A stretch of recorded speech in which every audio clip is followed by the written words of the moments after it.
Bismillahirrahmanirrahim. Assalamualaikum warahmatullahi wabarakatuh. Alhamdulillah, wassalatu wassalamu ala rasulillah. La hawla wa la quwata illa billah. Rabbi israh li sadri wa yassir li amri wahlul 'uqdatam min lisani yafqahu qawli. Amma ba'd. Bagaimana kabarnya anak-anakku sekalian yang ada di rumah? Mudah-mudahan kalian semua dalam keadaan baik, sehat walafiat, tidak kurang sedikit apapun. Baik anak-anakku sekalian, berjumpa lagi dengan Bapak, yaitu Bapak Tamsur dari SD Budaya. Dan insya Allah di PJJ kali ini Bapak akan mengajar di kelas 4 materi pendidikan agama Islam dan budi pekerti tentang pelajaran Quran Surat Al-Falaq. Baiklah anak-anakku sekalian, sebelum Bapak belajar, terlebih dahulu Bapak akan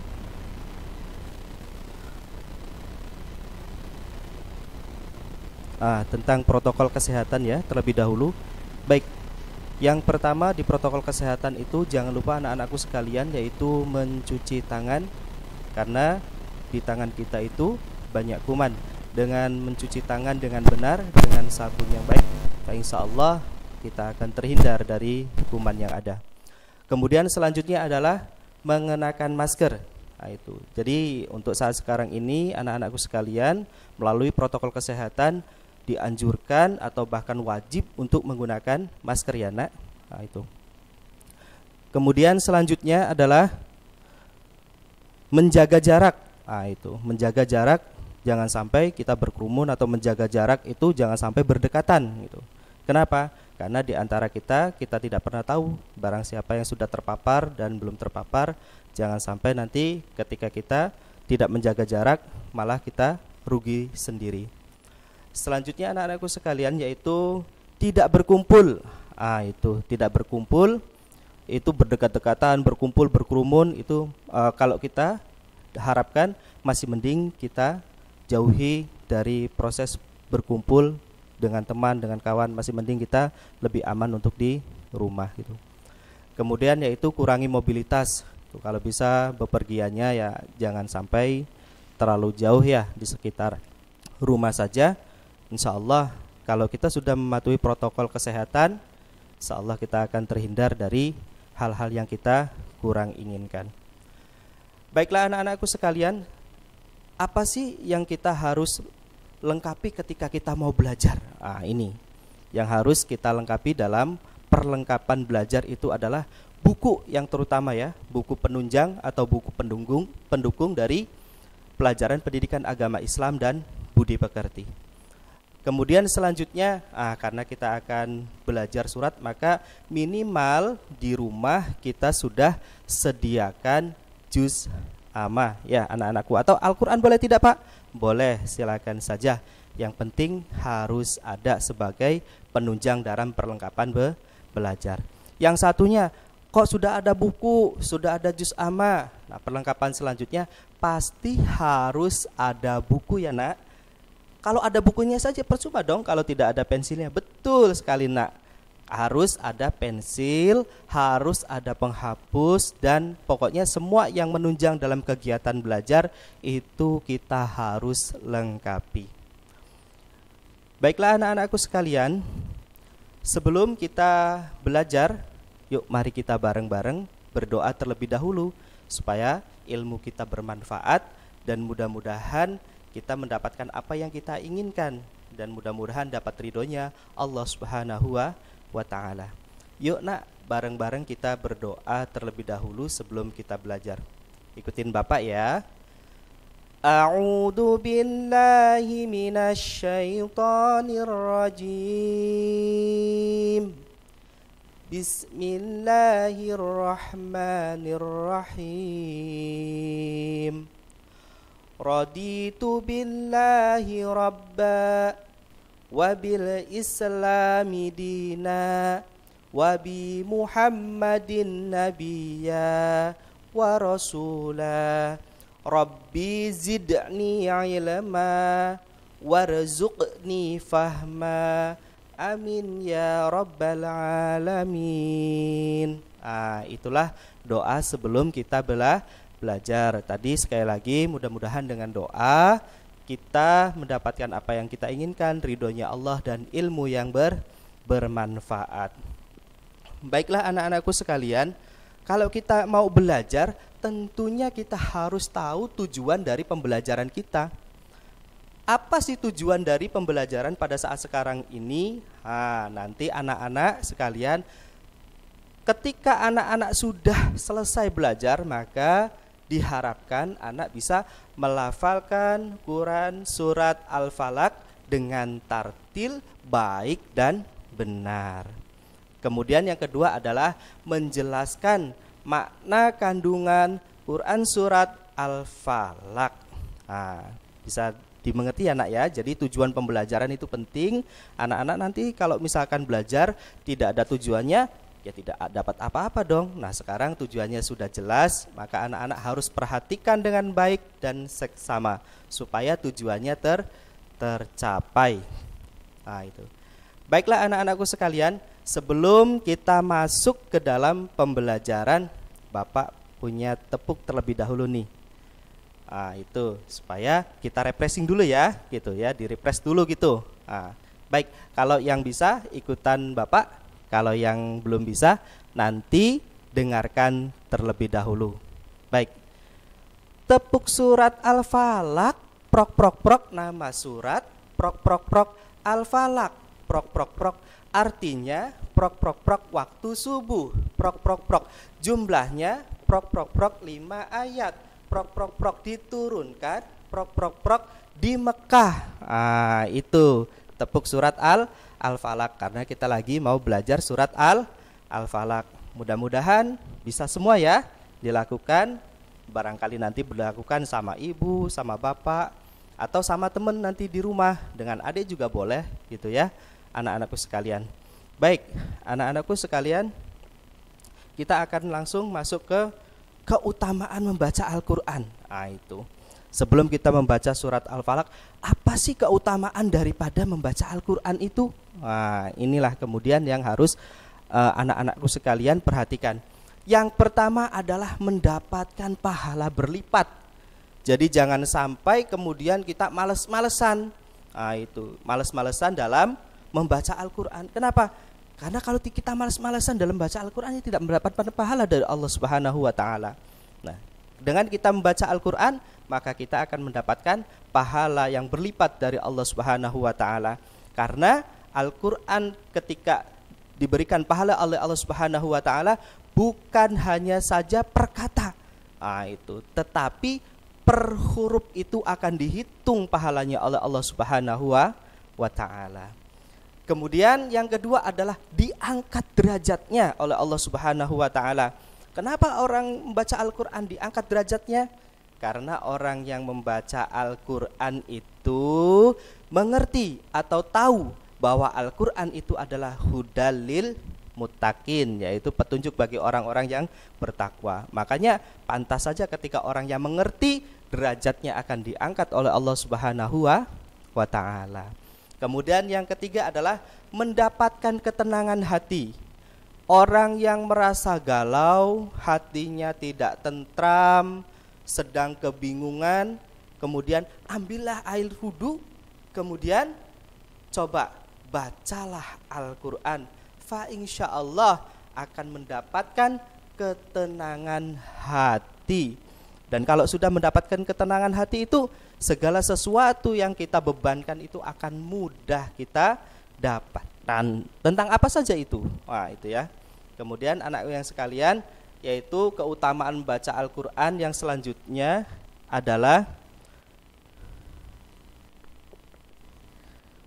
mendapatkan pertolongan dari Allah Subhanahu wa Ta'ala. Jadi ketika kita mendapatkan pertolongan dari Allah Subhanahu wa Ta'ala, maka alhamdulillah, karena pertolongan dari Allah Subhanahu wa Ta'ala itu susah untuk didapatkan, nak.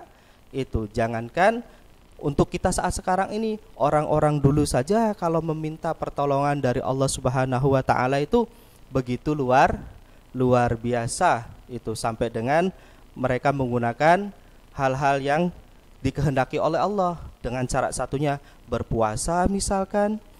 Nah, kebetulan di sini membaca Al-Qur'an. Jadi pertolongan dari Allah Subhanahu wa taala itu akan mudah ya ketika kita lagi misalkan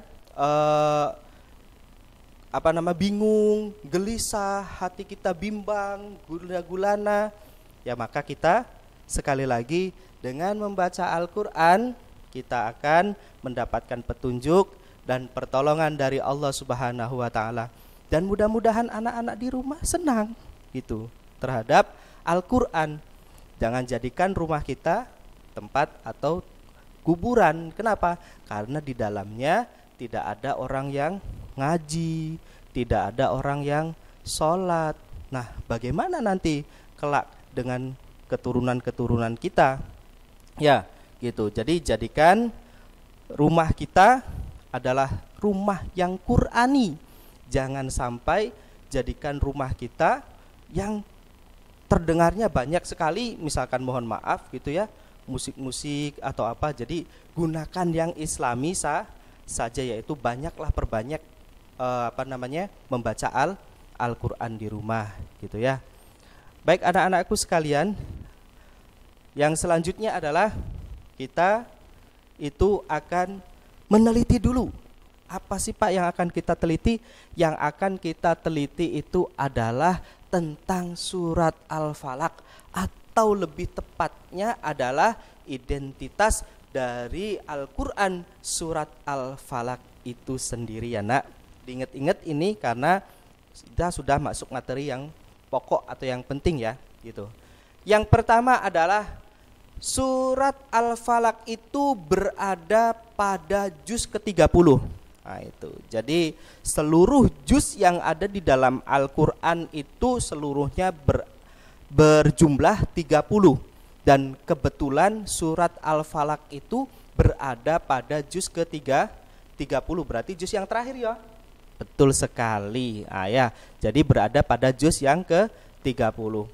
Kemudian surat Al-Falaq Pak, itu kan Al-Falaq itu bahasa Indonesia ya Pak.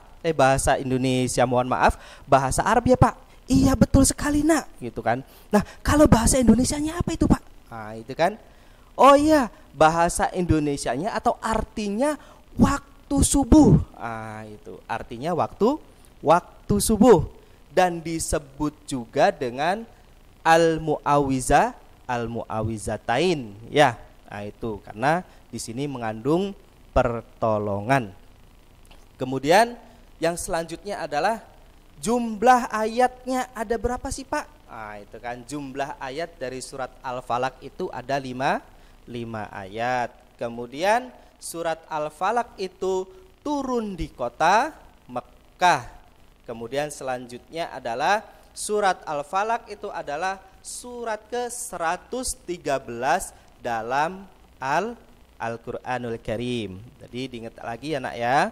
Sekali lagi berada di juz 30, artinya waktu subuh, dan disebut dengan surat Al-Mu'awwizatain. Kemudian jumlahnya ayat ada 5 ayat. Kemudian turun di kota Mekah. Kemudian yang terakhir adalah surat ke-113 dalam Al-Qur'anul Karim. Nah, baik. Selanjutnya adalah kita akan membaca Al-Qur'an. Tapi kalau membaca Al-Qur'an itu ada adabnya tidak sih Pak? Ini yang kita harus ketahui. Membaca Al-Qur'an itu tidak sama dengan membaca koran nak. Tidak sama dengan membaca buku. Tidak sama dengan membaca yang lainnya. Karena Al-Qur'an adalah kitab suci, wabil khusus untuk umat Islam, maka ada adab untuk membaca Al-Qur'an itu sendiri. Yang pertama itu adalah berwudu. Ini. Jadi jangan sampai kita tidak berwudu dulu, karena memegang saja itu tidak boleh Al-Qur'an kalau kita tidak memiliki wudu. Maka dianjurkan itu berwudu terlebih dahulu ya nak ya. Jadi jangan langsung asal comot-comot aja, tidak boleh gitu kan. Maka kita harus berwudu terlebih dahulu. Kemudian yang selanjutnya adalah membaca ta'awud dan dan basmalah. Nah, kita meminta perlindungan kepada Allah Subhanahu wa taala dulu dari godaan-godaan syaitan gitu ya. Karena membaca Al-Qur'an itu ya harus diiringi dengan ta'awudz dan basmalah supaya jalannya lancar, tenang gitu ya, dan yang paling terpenting mendapatkan ridhonya Allah Subhanahu wa taala. Kemudian selanjutnya adalah disunahkan untuk menghadap kiblat. Nah, itu disunahkan untuk menghadap kiblat. Kalau misalkan terpaksa membacanya di mana ya bolehlah, tapi khusus untuk Al-Qur'an harus untuk menghadap kiblat terlebih dahulu ya nak ya. Kemudian selanjutnya adalah tidak terburu-buru. Nah, itu. Jadi membaca Al-Qur'an itu tidak terburu-buru. Warattilil Qur'ana tartilan. Nah, itu jadi membaca Al-Qur'an itu harus tartil, harus baik dan benar, tidak terburu-buru. Panjang pendeknya, makhrajul hurufnya itu harus pas, harus sesuai. Jangan kemudian kita membaca Al-Qur'an cuma hanya dapatnya dosa saja. Kenapa? Karena tidak sesuai dengan makhrajul huruf dan panjang pendeknya. Ya nak ya. Jadi penting sekali pelajaran ilmu tajwid nanti, insya Allah di dalamnya akan dijelaskan pelajaran ilmu tajwid. Yang penting di sini kita katakan bahwasanya membaca Al-Qur'an itu memiliki adab. Yang pertama berwudu terlebih dahulu, yang kedua membaca ta'awudz dan basmalah, yang ketiga menghadap kiblat, dan selanjutnya adalah tidak terburu-buru dalam membaca Al-Qur'an itu sendiri. Baik, selanjutnya anak-anakku sekalian, ada kita mau membaca ya, membaca surat Al-Falaq itu sendiri. Itu. Oke, sekarang kita mau membaca bersama-sama ya. Ikutin Bapak terlebih dahulu ya. Baik. A'udzu billahi minasyaitonir rajim. Bismillahirrahmanirrahim. Qul a'udzu birabbil falaq min syarri ma khalaq wa min syarri ghasiqin idza waqab wa min syarrin naffatsati fil 'uqad wa min syarri hasidin idza hasad. Itu. Shadaqallahul azim. Nah, anak-anakku sekalian, cara membaca surat Al-Falaq itu demikian. Mudah-mudahan anak-anak yang ada di rumah ikutan Bapak tadi, kemudian sampai dipraktekkan, kemudian sampai digunakan untuk sholat. Itu yang paling baik gitu ya. Jadi ketika kita sudah bisa melakukan atau melafalkan atau sudah menghafal, maka gunakanlah dalam keseharian surat Al-Falaq ini, wabil khusus untuk sholat 5 waktu ya, seperti itu. Baik anak-anakku sekalian yang ada di rumah, sekarang kita akan melihat dari hukum bacaan pada surat Al-Falaq itu sendiri. Ternyata di sana itu banyak hukum. Di antaranya adalah hukum khalqalah. Itu ya, hukum khalqalah. Di mana hukum khalqalah itu harus memiliki huruf-hurufnya atau ada ciri huruf-hurufnya gitu kan. Biasa kita singkat menjadi baju di toko ya.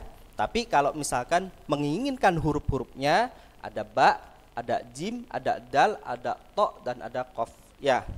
Di situ ada ba, jim, dal, to, dan qaf. Semuanya ada berapa nak? Ada 5 itu. Contohnya seperti apa Pak bacaan khalqalah itu? Contohnya kalau kita cermati di sana ada kata birabbil falaq. Qaf itu kan ada tuh, dilihat ya, sama gitu. Itu adalah bacaan khalqalah ya. Itu bisa dimengerti ya semuanya anak-anakku sekalian. Mudah-mudahan nanti ketika membaca ya lebih ditekankan lagi qalqalahnya. Kemudian di sana juga ada ikhfa. Nah, itu ya, ada hukum ikhfa di sana itu kan. Hukum ikhfa itu berada pada kata min syarri. Nun sukun ketemu dengan sin. Nun sukun ketemu dengan shinnya besar ya. Jadi min syarri bukan min sari. Kalau min syari itu nantinya idhar. Nah, kalau min syarri, itu kalau min syarri baru bacaannya adalah ikhfa. Adapun huruf-huruf ikhfa itu di sini ada ta, sa, jim, dal, zal, za, sin, shin, so, do, to, do, fa, qaf dan kaf. Di situ ya. Itu adalah ikhfa. Kemudian selanjutnya hukum yang selanjutnya adalah idhar. Tadi sudah Bapak jelaskan sedikit tentang idhar, bahwa idhar itu adalah bacaan yang jelas. Itu yang jelas. Dimana ketika kita membaca itu memang bukan dengung, tapi memang jelas adanya gitu. Huruf-hurufnya terangkum dari alif, ain, ghin, haf, kha, dan ha. Contohnya ketika anak-anakku sekalian membaca hasidin idza, itu hasidin idza hasad, bolehlah seperti itu contohnya ya. Baik anak-anakku, mudah-mudahan hukum bacaan surat Al-Falaq ini dimengerti oleh anak-anakku, kemudian dipraktekkan ketika anak-anakku membaca surat Al-Falaq. Di sini baik, untuk perhatikan juga perhatikan arti per kalimat ya, sebelum kita nanti keseluruhan kalimat dari suratul Falaq, maka perhatikan dulu terjemahan daripada surat Al-Falaq, yaitu perkatanya. Contohnya begini, ini ada kul, itu kul itu adalah katakanlah ya. Kemudian a'udzu itu aku berlindung, birabbil falaq, kepada Tuhan yang menguasai subuh, min syarri, kemudian di sini ada dari kejahatan.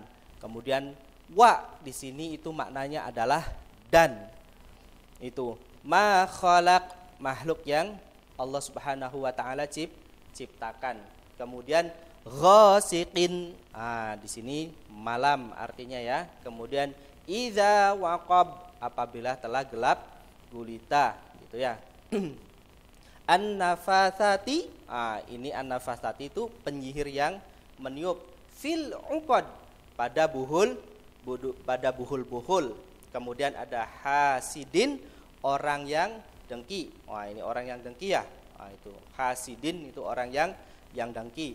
Dan idza hasad itu maknanya adalah apabila dia dengki. Jadi perhatikan anak-anakku sekalian arti daripada kata atau kalimat dalam suratul Falaq.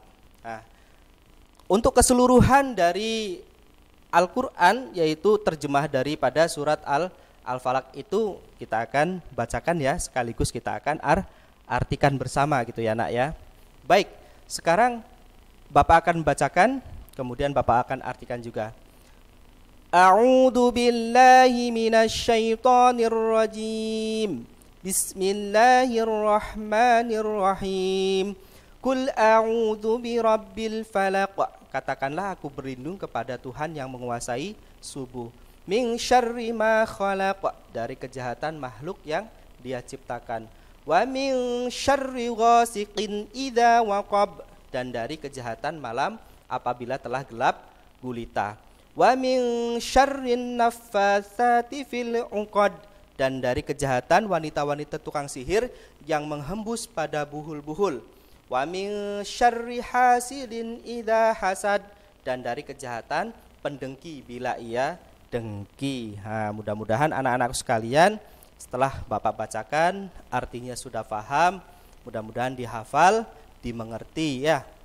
Wabil khusus dilaksanakan dalam kehidupan sehari-hari dalam melaksanakan sholat 5 waktu. Baik, apa sih Pak isi kandungan dari Quran surat Al-Falaq? Oh iya betul, isi kandungan Quran surat Al-Falaq itu adalah ini. Kita diwajibkan untuk berlindung dari kejahatan makhluk yang Allah ciptakan atau Dia ciptakan. Kita diwajibkan untuk berlindung ya nak ya. Kepada siapa berlindung? Kepada Allah Subhanahu wa taala. Kemudian berlindung dari kejahatan malam apabila gelap gulita ya.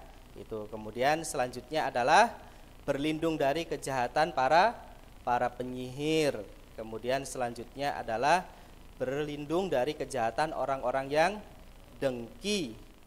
Itulah isinya ya. Itu. Kemudian kita akan simpulkan dari hasil pembelajaran surat Al-Falaq pada kesempatan yang berbahagia ini, yaitu surat Al-Falaq terdiri dari 5 ayat. Surat Al-Falaq artinya waktu subuh. Surat Al-Falaq diturunkan di kota Mekah. Dalam surat Al-Falaq kita diperintahkan untuk memohon perlindungan kepada Allah Subhanahu wa taala. Jadi itu kesimpulan pembelajaran kita pada kesempatan yang berbahagia ini ya nak ya. Mudah-mudahan kalian semua yang ada di rumah menyimak dengan baik. Setelah nanti menyimak dengan baik, lakukan, kemudian hasilnya diimplementasikan dalam kehidupan sehari-hari. Dan mudah-mudahan anak-anakku sekalian mendapatkan apa yang anak-anak inginkan, yaitu mendapatkan ilmu dan mendapatkan ridhonya Allah Subhanahu wa taala. Nah, anakku sekalian, mari kita tutup pelajaran pada kesempatan yang berbahagia ini. Apabila Bapak punya salah dalam kata, mohon dimaafkan yang sebesar-besarnya, karena Bapak tempatnya salah dan lupa. Kebenaran hanya milik Allah Subhanahu wa taala. Mari kita tutup dengan doa kafaratul majlis. A'udzu billahi minasy syaithanir rajim. Bismillahirrahmanirrahim.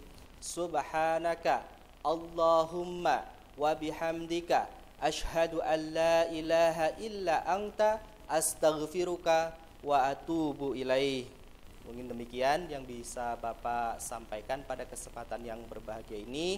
Sekali lagi mohon maaf atas segala kekurangan. Bapak akhiri. Assalamualaikum warahmatullahi wabarakatuh.